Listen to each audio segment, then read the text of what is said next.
should we talk about how do I know if I'm customer centric or not? Or rather, I should say, like, what are the few things that I'm doing which means that I'm not customer centric? Because, like, if everybody was customer centric, we would not have so many bankruptcies that we talked about earlier. And this is where I have the curiosity. Yeah.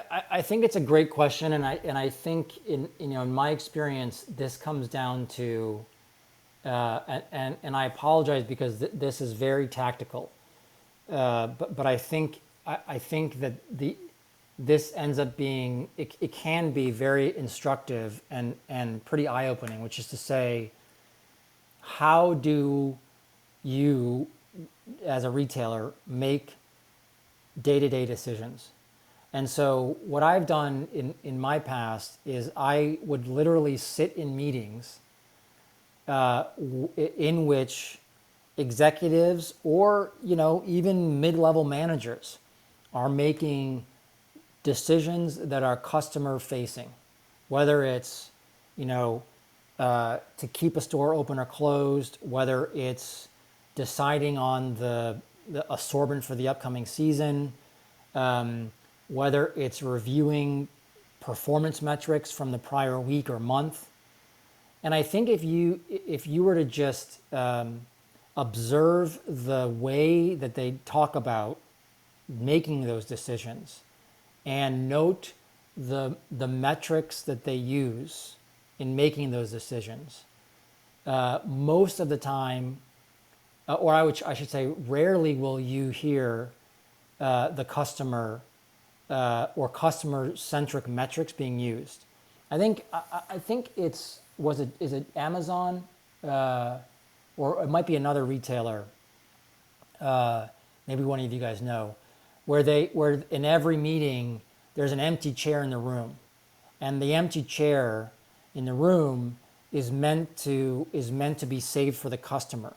And so when they're in meetings making decisions, it's very easy for them to, because there's literally a conference room. Well, there was, I suppose, before COVID.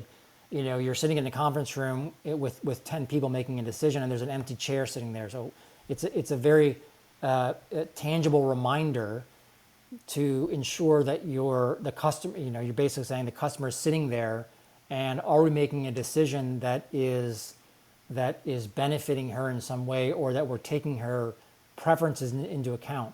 And I think, and I don't know if you've observed this yourself, but I have, very surprising when you say, the decisions being made, again, because of, well, we did this last year, or the operating margin is not hitting our threshold for a store, or we're gonna create a new feature set on our mobile app because it's easier for us to execute, or whatever, and you don't hear the sorts of things you'd expect to hear if you are making a customer-centric decision. So you might expect to hear, well, based on customer data, the decision would be XYZ, or yes, the operating profit of the store is not hitting our threshold, but customer data suggests that she's still coming here for her returns or exchanges, or whatever, or qualitative customer feedback implies that rather than an off-the-shoulder top, she really likes short sleeves, and she doesn't like cold shoulder, whatever it happens to be, right? Those are the things you'd expect to hear if you're making customer-centric decisions. And again, I think you'd be surprised at how infrequently you hear those sorts of things.